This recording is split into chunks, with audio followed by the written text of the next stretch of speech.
Hello দর্শক বন্ধুগণ, আমি জামাল বলছি। আশা করি সবাই ভালো আছেন। এই মুহূর্তে দেখতে পাচ্ছেন আমি একটি রিসোর্টে আসছি বিশেষটা কাজে।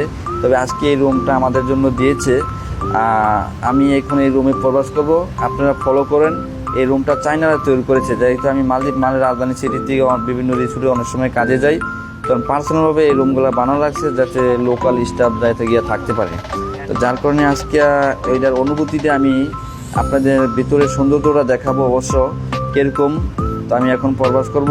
তো এক ভাই বলেছে এটা নাকি অত্যন্ত সুন্দর একটা রুমের সিস্টেমটা। তো এই গল্লিত ঢুকে গেলাম। এটা প্রথম গল্লিত। আপনারা ফলো করুন, শেয়ার করে দিবেন অবশ্যই দেখে। একটা সোফা আছে বসার মতন।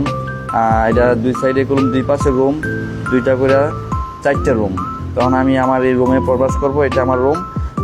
সর্বপ্রথমে দেখতে পাচ্ছি এই জায়গায় বেড দেখা যাচ্ছে। এই বেডটা আমি নিলাম, এই বেডে আমি থাকবো, সেটার জন্য আমি একমত।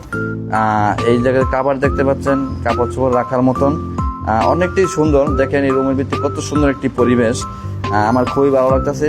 আমি এখন দেখবো এটা টয়লেটের ওয়াশরুমটা দেখবো কিরকম। অবশ্যই আপনারা মাইন্ড করবেন না, চাইনারা যাইতো বানাইছে। তো বিউটিফুল, অনেকটি সুন্দর লাগলো। এই যে দেখছেন এটার ভিতরে গোসল করার মতন ব্যবস্থা আছে, সব শাওয়ার।